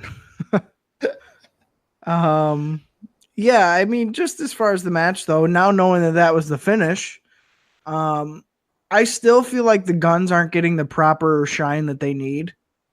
Like, they're not getting the focus that I thought they were going to. It's weird. Well, it's the thing is, they've lost to a few tag teams now, haven't they? Yeah, not only have they lost, it's even like WWF themselves is on to the next team. Like now they're promoting fucking Men on a Mission. So like the Smoking Guns are already old news. And they just fucking got on TV. Yep. So I don't know. Right. Yeah, I don't know. It's just I like the Smoking Guns. They're one of my preferred, talents on the roster right now. But WWF is making it very hard for that to be the case. They're like trying to push me away. So. Well, I think at this point, it's obviously the Guns have some potential. For sure. Yeah, for sure. And it's unfortunate, though, because they just don't know how to make a squash entertaining. Yeah. I wouldn't feel confident, like, hey, Billy Bart, give me 3 minutes of just a kick-ass match. No. Meanwhile, you could go to the Steiner brothers and say, hey, man, give me 3 minutes of quality. And they're like, we'll give you 5. Yeah. Because we like to beat people up. Right. Maybe that's due to their size and stuff. Like, they're just too regular guys. It might be inexperienced, too. Like, I don't even know. It is. I think they've only been around for like a year or so. Yeah. They haven't been around very long. Right. And I don't want that to. So in the beginning, when I, talked about Billy's style and stuff, I understand that they're still young. But that's one of the qualities that Billy keeps like his whole career. He just he stumbles around the ring. He's a very awkward. It's just an unorthodox style. But Bart specifically, you can tell that he's a very inexperienced, I should say, and B, that he's still really like not even tested the waters yet as far as personality goes. At least Billy's like taunting, and he's audible in the ring. Bart is just static. Like you don't get anything from Bart. So no, you're absolutely right. Billy has some level of charisma that you can probably build on, and then Bart. Yeah. To me, I'd be like, if I hired these guys, I'll be like, Billy's probably somebody I can make into something, and Bart's just along for the ride for a little bit. Yep. That's kind of how I would view it at this point. Yep, for sure. From there, we go to a vignette, which is promoting Ludvig Borga from Helsinki, Finland. Now it's like a video package or whichever. And Borga says that he's the toughest athlete. It's like, how can I describe this? It's basically footage of, I'm assuming, various like tryout matches or dark matches that haven't been shown on syndication yet. Because I believe he's only had one match on television, so it can't be all from the same one. But in the video package here, he says that he's the toughest athlete, and that they show various highlights. And he says that he wants people to stand up when the Finland national anthem is played. Yeah. I feel like they're going real heavy with like foreign gimmicks again. Like something like they did in the 80s. Yeah. Not only that, though, they're characterizing this guy as almost a Russian. Yeah. Like he doesn't, nothing about him says Finland to me. Just the way he talks, the way he's presented, it basically felt like a Rocky IV ripoff with Ivan Drago.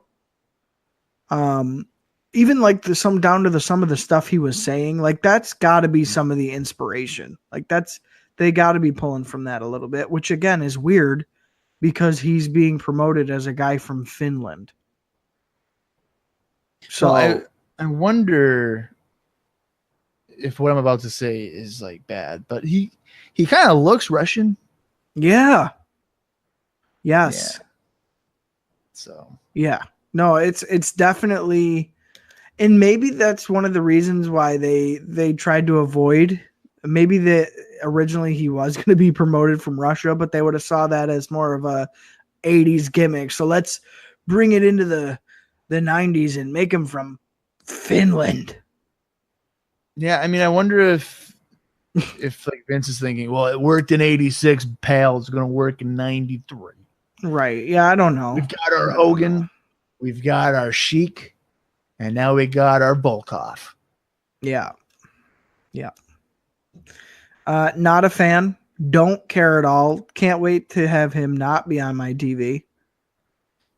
I like Borga. I fucking hate him. Ludvig Borga. He is, I would rank him lower than Bob Backlund on my list. What? Yeah. How many Ludvig Borga matches have you seen? A full one, I don't think ever. Well, that will change here on ICOPOD. Yeah. Can't wait for that experience. Right. Coming soon to a headset near you. Fuck. Coming out of that vignette, Vince McMahon conducted an interview with Lex Luger earlier in the day in an empty Manhattan Center. I'm taking this one, Bob. Go right ahead. I'm taking it. What? All right, so let's get right into this. Because there's a lot here. So it's Vince and Lex sitting down here in the arena before the show. A very intimate kind of setting here with chairs set up at ringside, the whole 9 yards. So we start off, and Lex says that thus far he couldn't be happier with the response that the Lex Express has gotten all over the great country of the United States. Vince brought up, Tunney's announcement of the match for SummerSlam and kind of the elbow thing, the stipulation. And Lex told him that, it was the biggest thing for him has been the people speaking for what they want to see, which is him versus Yokozuna at SummerSlam. He asked, as far as the stipulation goes, Lex said he could live with it. I can live with that. It's understandable. And basically kind of undersold it as that's going to be a non-factor for him, which, fair enough. Hopefully they're going to be moving away from like the gimmicky, I have a metal arm that I can knock people out with. Cause again, I never really liked that anyway. Moving on here, Vince asked him who is Lex Luger? Who is the real guy that is Lex Luger? And Lex says that the people have asked him the same thing. So when he's in towns and he's visiting these places, all the people are asking the same thing Vince is here, who he is. And he says he has nothing to hide and that he's ready to give some straight answers about who Lex Luger really is. So he really doesn't give us a straight answer who Lex Luger is. Lastly, Vince asked him how the match was. Now that the match was on, Vince asked him, now that the match was on, was the Lex Express going to continue or is it over? And Lex says absolutely not. It would continue to roll coast to coast all the way to SummerSlam. So from this little sit down here, we got more pre-recorded video, Bob's favorite. So cue the training montage music again. Here we go. Lex pulling up in the bus, signing autographs at a booth outside a department store in Massachusetts. We get lines of people waiting inside the store and a crowd kind of pulling, bustling up to the bus as it's pulling away. Just all the same kind of cheese here. But again, I liked it. I like what they've done so far. I'm not even ashamed to say it. I like thus far what they've done with Lex when it comes to this gimmick. I can't believe this.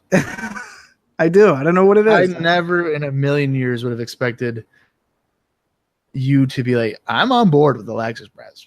Bring me on to the tour bus, Lex. Like, let's hang out and like let's play cards. I know. Me neither. I always remember. This makes for bad podcasting, man. You gotta be like, this is the fucking shits. Oh my god. No, you're like, oh my god. You know what? Yeah, I like him. He's good. He slammed the big guy, and now I'm like, he's my hero. Like, for real. I'm on board. God almighty. I'm on fucking board. I don't know why. And you know what, too? Like, even remembering it back, like before even watching any of this, I was always kind of in the same camp as you. I remember the narcissist being like the cooler version of Lex Luger. And then when he's the Lex Express, it's like, oh, that shit sucks. I'm just trying to do the math in my head right now. For like the next over 100 Raws, you're going to be all like, yeah, man, go Lex. I don't know. Maybe you know what it is? Maybe I like Lex better just in general as a face than a heel. Even in WCW. He's way better as a heel. I don't know. I don't know what it is. Oh my god. I like it. I'm into it. And even his fucking star-spangled Zubaz pants and white turtleneck that he fucking wears. Like, I'm into it. I am on board. I'm not on board. It's cheesy and it's horrible. Like, imagine that gimmick today. Like, if they did that to Roman Reigns, imagine how like poorly received and stupid it would be. Well, I would have thought it would happen with you. Maybe people would be like, "Oh my god, I like Roman Reigns now." I don't know, but I fucking like it, man. I liked the sit down interview. I feel like Lex was being pretty genuine. I don't know. Maybe he's got me fooled. I think he has you fooled, man. I didn't like any of this. I don't like Lex Luger in this role at all. And I haven't noted here after you did your coverage there about he's perfectly fine. He has no problem having to wear the protective pad or anything.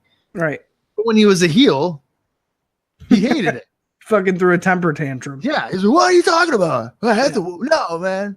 Yeah. Now it's just like, yeah, okay. Yeah, I understand. What do you mean? Yeah. Yeah. No, it makes no fucking sense. I mean, they haven't even addressed it. Like, what made you change your mind? Like, why have you changed? Nothing. If they had at least done that, right? Like, hey, Lex, you were all about yourself. Now you're all about America. Why would you do that? And Lex could be like, you know what? I realize that sometimes things are just bigger than yourself. I could be like, you know what? I get it. I can understand that. Instead, they've just ignored it. And it's just been like, now you're pro-America because it's convenient for us. Well, and that's the whole thing. It's like, it feels very much like they needed this role filled, so they had Luger fill it. Not that Luger wanted to fill it. He was put into that role kind of thing. And it feels like that. And even with like, well, give us a straight answer. Who is Lex Luger? And then he proceeds to not give us a straight answer. Well, yeah, that's coming. I'm going to give you those answers. They're coming. Yeah, that's like a politician. They could be like, how are you? Give us a straight answer. Like, let's say I'm a politician. I'll give you a straight answer on anything. Right. And the interviewer will be like, well, how are you going to lower taxes? well, I mean, you're gonna have to vote me in. Or no, not even. It's like, well, I have nothing to hide. You know, I'll be very honest when it comes to that. Well, that's not an answer. Right. I'll do what's best for the American people. Right. Right. But what's the best for American people? Right. Well, you gotta vote me in, and then I can go to work. But like, tell us so that we can vote you in. You're just gonna have to trust me. Right. What? Like, no. He would have got my vote. If I was a reporter on CNN and I was interviewing a politician and that's exactly how I worded it, I would have been like, I would literally be like, well, whoever, Paul Ryan, I would trust you, but you know what? I trusted Lex Luger in 1993. And so fuck you. And I'm like, sir, do you know who Lex Luger is? He'd be like, no, I'm not familiar. Exactly. Yeah. Yeah. If he was supposed to be my hero. Right. You don't even remember him. and then briskly walk away. I don't know, man. I don't know what it is. I feel so stupid. Like, I feel dumb about it. And I don't like that. Well, you know what? You should be fucking ashamed of yourself. And anybody listening to this who agrees with me should contact Austin and be like, Austin, you're a fucking idiot. Right. Because no one likes Lex Luger. Nobody. I know. I literally have never met anybody who does. Yeah. Never. And I'm literally I've been thrown for a loop so many times in the last couple episodes. First Tiny Tim, that took a while for me to recover from that. And now this, where it's continually Austin's like, I like him. Yeah. He's pretty good. I can't say I hate him. Well, it's funny because I keep waiting for that segment where I'm like, oh shit, this is bad, and I don't know. I feel like we haven't gotten it. They're playing it very safe. They're playing it safe. They're playing. They're keeping them off live TV. That has to be by design, because if it fucking backfires, yeah. Well, and the whole thing is, can you even imagine or even fathom how many takes some of this shit has needed, especially with Luger? That they're doing take after take. And they're like, all right, Lex, this time, show us a smile. God damn it. Do something. You know what I mean? You know that Lex isn't nailing these. Yeah. And he says that there's a multiple part series, right? McMahon? Yeah. They'll be back next week. Couple weeks. More. Yeah. Right. Yeah. I wonder if it's all in the Manhattan Center, or are they traveling around and doing these? Because if it's the entire series, one sitting, you're probably right. Vince was probably take number 77. Yeah. Yeah. So, we'll kind of see as we go here. And I think next week we get a really decent chunk of segment, which I'm looking forward to go through, of course. But yeah, you can definitely tell that they're really not showing all their cards here. Definitely by design. Definitely. I think you're giving me stomach ulcers by design, because this is just stressing me out. I can't believe this bullshit. Come on, Bob. Bob, you're an idiot for liking Narcissist, but fucking Lex Luger. Narcissist is boring. Oh my god. Fucking boring. What is this American guy doing? This American version. He's meeting kids and getting cut off in traffic and posing in front of the fucking Washington Monument. He's not doing the titty dance. Not yet, but it's coming. If he does the titty dance as babyface Luger, I'll consider liking him. I don't think I've seen him shirtless though, so I don't. That sounds weird saying that, but I don't care. Well, I'll tell you what. I think you secretly do like it. You just don't admit it. I really don't like. Come on, dude! It's so fucking good. It's so fucking forced. I can't deal with it. Tell me he didn't come across as genuine in the promo. I don't know. You can't say that he didn't. I can't say he didn't, but it doesn't mean I like him. I know. You can be genuine, and I still don't like you. Yeah, I think, you know what? Next week, I definitely remember liking a lot more than this one, because this one, it was basic. We really didn't get anything. If you're listening to this, just skip next week's. Don't even go to it. Oh, I'm looking forward to it. You can just unsubscribe to us and stuff. It's fine. Just don't even. Just come back to us in September of '95 when he's gone, and then we'll just rejoin it from there. I'm changing the name of the podcast. Oh my god, I'm gonna stop playing the "I'm Your Hero" song at the end because you might just fast forward to that part so you can just hear it constantly. Well, to be fair, that's the only part of this I don't like. Is the "You Are My Hero"? Yeah. Baby. But no, I'm changing it to the Pod Express. Oh my god! It's gonna be red, white, and blue, and you're gonna suck it. Great! Can't wait to have to get in contact with Dallas Gridley to negotiate that fucking logo bullshit. And it's gonna be Luger money, buddy. Oh man! Oh man!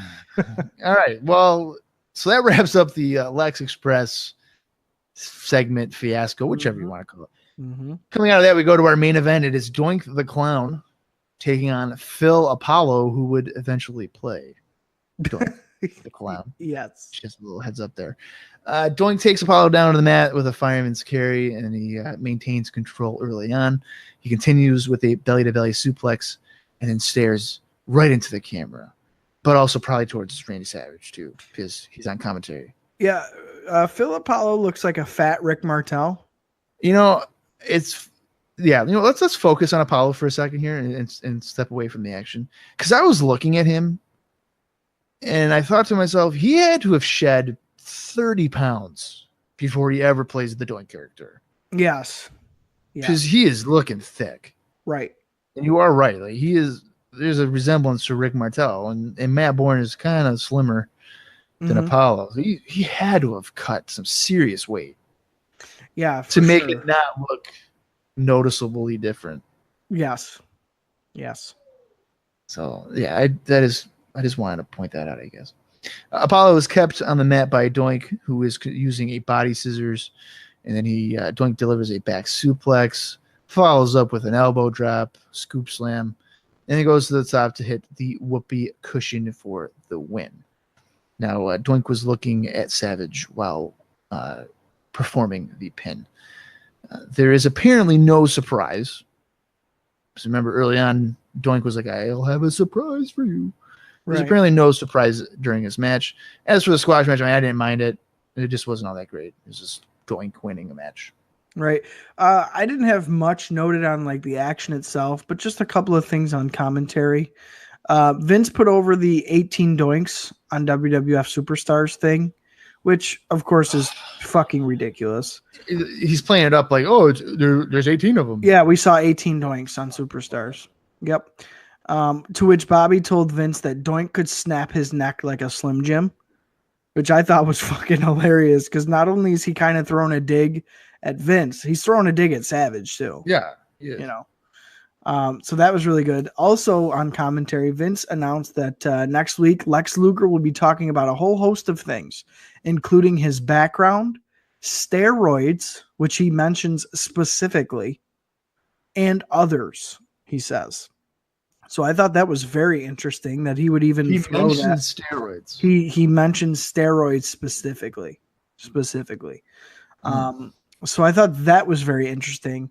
As far as kind of the finish of the match here, I thought the whoopee cushion looked devastating. Because once Doink hit it, he kind of bounced after the landing.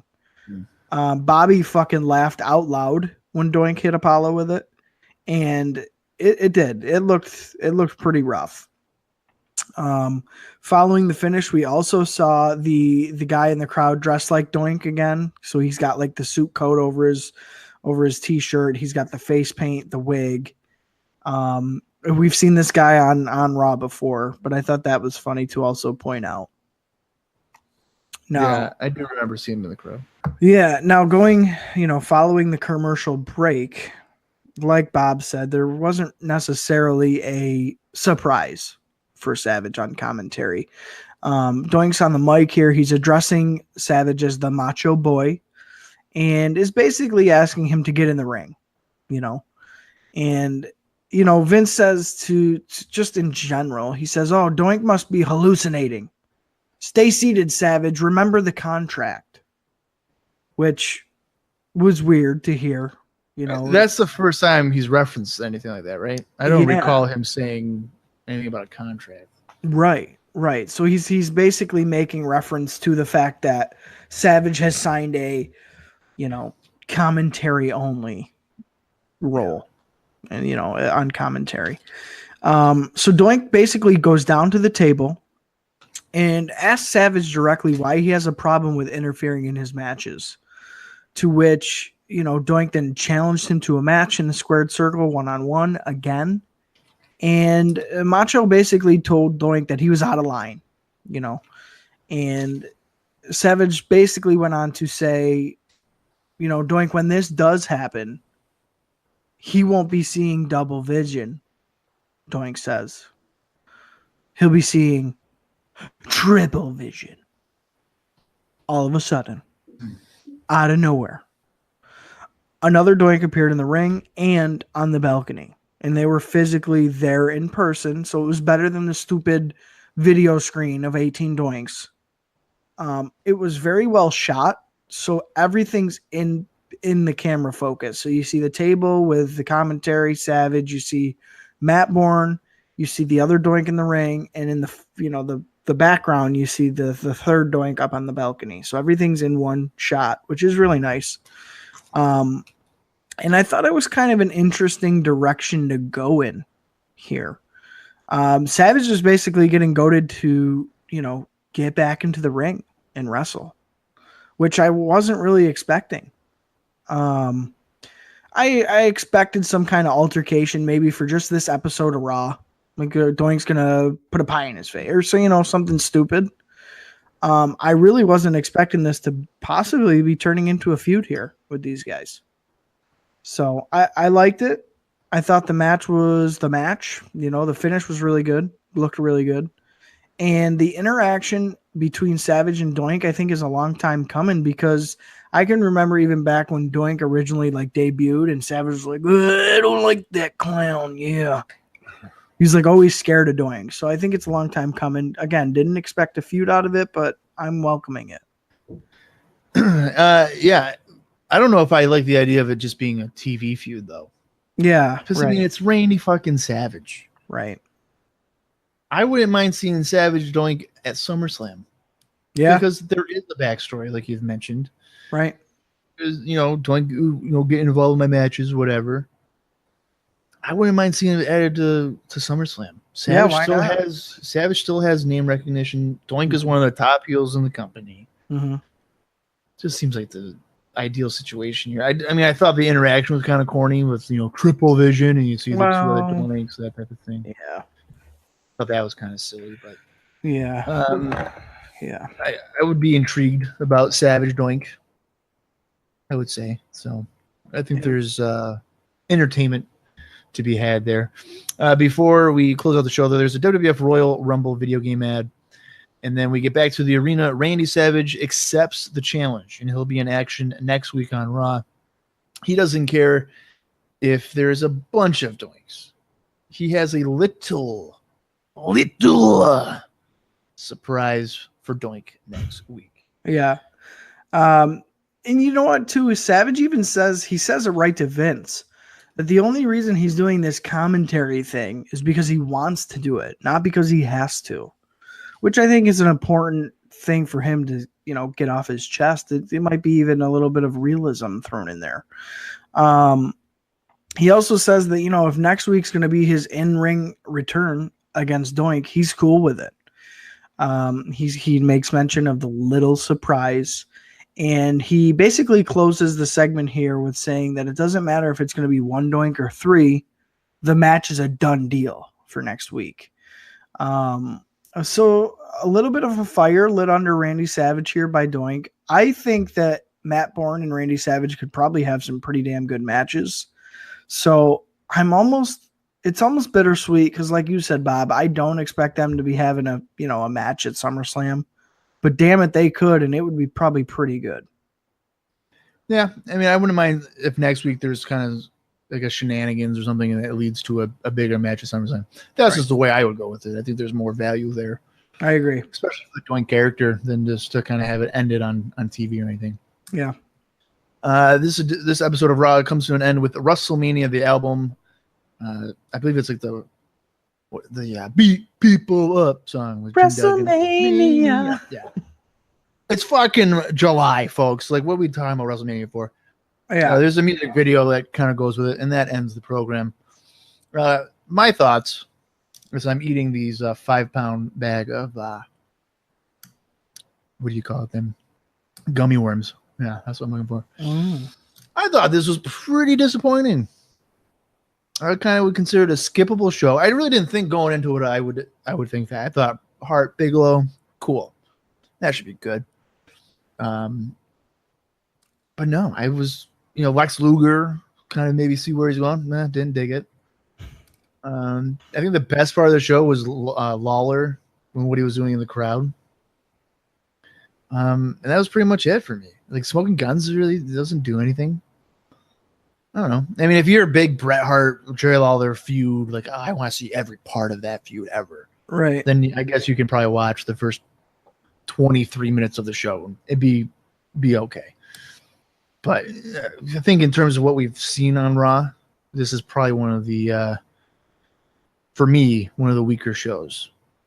And and that just, it's surprising to say that when you have a match like Hart Bigelow. Right. But that's just how I felt after watching it. Right. No, I think that's fair. Personally, I didn't think it was too bad of a Raw. We've definitely seen better, and we've definitely seen worse. No doubt about that. So I would say kind of middle of the road. There was some interesting developments, including the possible feud between Doink and Savage. I really liked the interaction there. Regardless of the fact that they continue to play on the clone clown thing, which I've never liked and didn't think that Matt Bourne ever even needed that. Regardless if that's what it takes to get Matt Bourne and Randy Savage in the ring, I'll fucking take it. We got some more SummerSlam matches announced, and again, I liked the stuff with Lex, especially the interview here, which much to the chagrin of Beauty Bob Cowling. But unrelated note, I think I'm looking for a new co-host for ICOPOD. So submit your applications. Yeah, the only requirements is that you don't like Lex Express. Okay, right. So yeah, I don't know. We're almost, I'd say, on the opposite ends of the fence here on this one, Bob. I wouldn't say it was skippable just because we did get a little bit more out of certain things.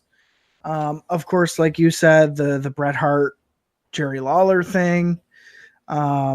Yeah, I liked this episode of Raw. I thought it was decent. Again, not the best we've seen. Middle of the road, decent. I don't want to talk to you anymore. I'm allowed to disagree with you once. Damn it.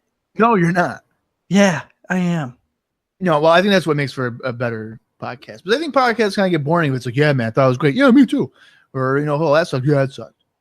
I think it's better if we do have different opinions. So, of course, I'm busting your balls, but I think it's good that if you like it, sure, great, why not? Because it's more something better to talk about.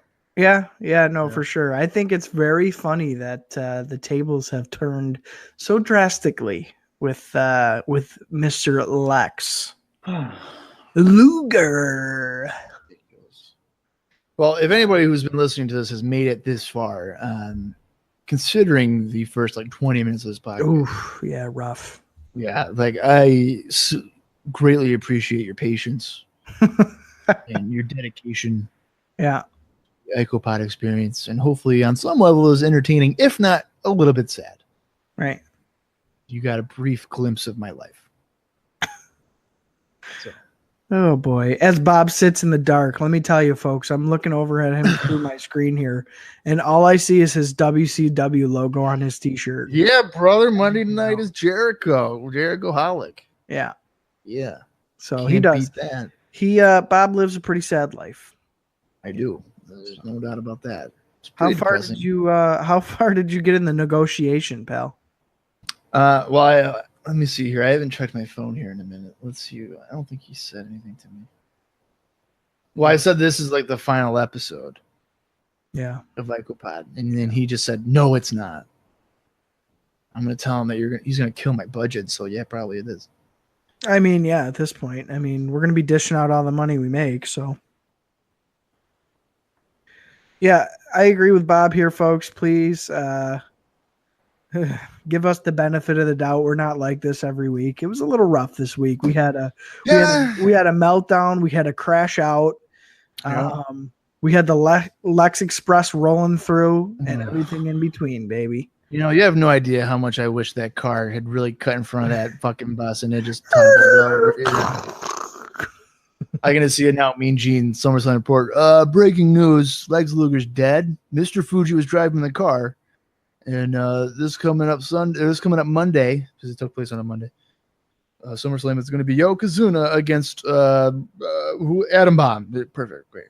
And then they just cut to a close up of Yokozuna's face, and he just goes, "Lex Luger is dead." Cut off. Yeah, and no, the show ends with "You are my hero." It's like a memorial package. Yeah, exactly. Speaking of which, all right, now let's get this on record right here. If Lex Luger dies before this episode, oh my god, yeah, that's all right. Give us a fucking break. We got burned once already. All right. Sorry. Damn it. Yeah, let the record show it's August 12th. 8:51. Yeah. 8:51 p.m. 2018. We didn't know. This will be, I think, released like September 10th or something. I think that's like the scheduled time, or sometime in September. Right. We didn't know. It's not our fault. We just in case though, like, we love you, Lex. You were our hero. You were. Especially when you weren't the narcissist. Yeah, when you actually thought about other people. Right. Probably in my post-production, this is probably when I should have that song playing, right? Because we're focusing on it quite a bit. I suppose if you have to. I can hear it, Bob. Yeah, okay. I can hear it. Since I didn't do it in the beginning, of course, if you have any comments, concerns, feedback, hate mail towards Austin for liking Lex Luger, you can go to ICOPodcast@gmail.com or go to Facebook and just type in ICOPod. Click on the little button there. Have you done it yet? No? How about not? Maybe. You're driving. Yeah. Okay. Well, you're at work. Right. Well, how about just do it? ICO. Right. Yeah, ICO. Mm-hmm. POD. Mm-hmm. Okay. Yep. Sure. Service probably going a little slow. Okay, great. Now it's right there. Mm-hmm. Yep. You just hit it. Yep. Okay. Hit that button, and then you can like hit like, and then the message us. Not block. Oh. Okay. Damn it, Austin. Right. Sorry about that. Yeah. Well, I'm just trying to give you step by steps, and you're saying block. No. Like us, chat us up. We're always available to chit chat. I believe we actually recently got a suggestion there for one of our live watchers. We did. Yeah. So listen to, what was his name? Nick? Now you're putting me on the spot, Bob. Listen up, Nick, if that's your name. I ain't watching Rampage, whatever it was. No, it was. I think it was actually one of the ones we have watched already. Let's not spoil it. No, it wasn't. Are you sure? Yeah. I think what the fuck? It was one of the. I thought it was like International Invasion or something. No, sure. I'll look it up real quick. I'm not going to say, I won't say the name if you don't want me to spoil it. Well, yeah, if it's one of the ones we've already done. No, it's not one that we've done. All right. It is. His name is Nick. Hey, Nick. I'm just kidding. What is it here? Oh, yeah. We haven't watched Global Warfare. Oh, yes. Global Warfare. Yeah. So, Nick, I would pronounce your last name, but God damn it, I don't know how to pronounce it. No. Come on. No, I'm kidding. We could probably swing it at some point. Right. We could probably do it. Why not? We're here to please other people. All right. Well, I think that wraps up episode 31. And now this is probably for sure where that song will be playing. Mm-hmm. For Austin Skinner, I'm Bob Collin Jr., and you've been listening to your hero of a podcast. That was corny. ICOPOD. You gotta hear it. Through these eyes you could do no wrong. In these eyes you were brave and strong. In my heart those days live on. You were my